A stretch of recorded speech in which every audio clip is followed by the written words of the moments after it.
네, 안녕하세요. 아산소리 이비인후과 보청기 클리닉의 손영기입니다. 네, 오늘은 보청기 배터리를 관리하는 법에 대해서 설명을 드리겠습니다.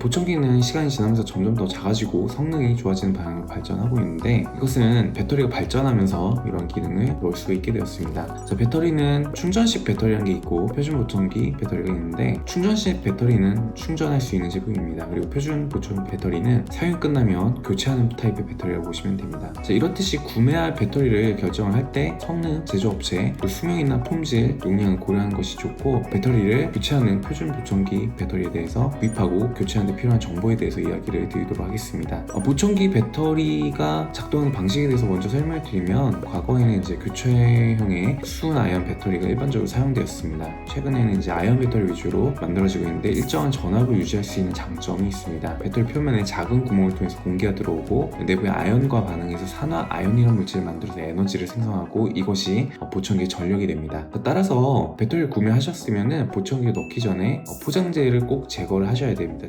배터리를 포장재를 제거하고 넣는다면 작동을 하게 되는데, 전원이 공급되기 전까지 몇 분 정도 걸릴 수 있기 때문에 좀 기다려 주시는 게 필요할 것 같고요. 충전식 배터리들은 장점 교체나 폐기가 필요가 없습니다. 매우 편하고요. 배터리 다만 이제 수면 중에 계속 충전해야 되는 번거로움이 조금 있기는 합니다. 하지만 배터리가 갑자기 떨어지더라도 급속 충전으로 다시 사용할 수 있는 장점이 있기 때문에, 요새 대부분의 보청기는 이러한 기능을 넣어서 사용하도록 만들어지고 있습니다. 다만 이제 문제는, 배터리가 고장났을 경우에 일반적으로 이제 교체형 배터리는 그냥 보청기 배터리만 교체를 하면 되는데, 충전식 배터리는 배터리만 교체하는 방식으로 만들어져 있지 않기 때문에 고장 시에 보청기를 전체적으로 수리를 하기 필요하고 맡기는 시간이 걸린다는 게 단점이라고 볼 수 있겠습니다. 그렇다면 얼마나 많은 보청기를 사용해야 되는지를 얘기를 드리면, 한 보청기당 하나의 배터리 사용하시면 됩니다. 그리고 이 보청기 배터리는 일반적으로 그 배터리 크기와 보청기 성능에 따라서 교체 빈도가 달라지는데, 매우 고성능의 디지털 보청기를 사용할 경우 일반적으로 한 5일에서 일주일 정도 사용할 수가 있고,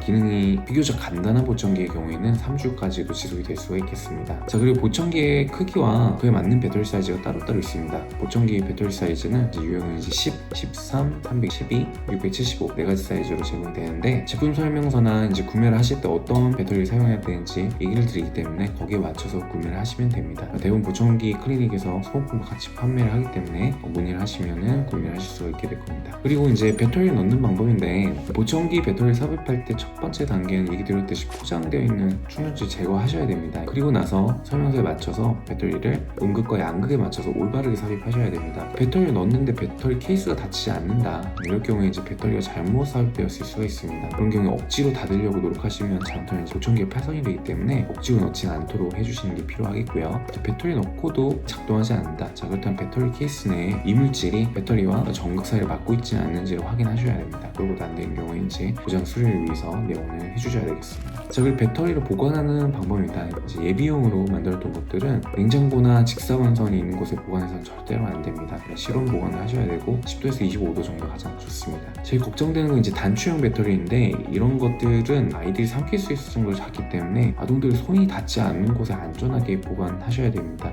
배터리를 먹게 되면은 매우 큰 위험 상황이 아동들에게 발생할 수가 있습니다. 꼭 주의를 하셔야 되고요. 보청기 배터리가 다 소모된 경우에는 방치하면 배터리가 터지거나 용액이 흘러나올 수 있습니다. 따라서 바로바로 제거하시고, 너무 안 쓸 거로 배터리를 넣어놓으면은 나중에 안에 충전하는 곳에 배터리 용액들이 다 흘러나와서 보청기 못 쓰는 상황까지 발생할 수 있기 때문에 배터리 꼭 빼놓으시기 바랍니다. 그 다음에 배터리 폐기 방법입니다. 사용한 배터리는 쓰레기통에 버리시면 안 되고요. 시도군별로 지정된 폐전지 폐기장에서 버리셔야 합니다. 이상으로 보청기 배터리에 대한 일반적인 관리 방법과 유형에 대해서 설명을 드렸습니다. 지금까지 아는소리 이비인후과 보청기 센터의 소영기 원장이었습니다. 경청해주셔서 감사합니다.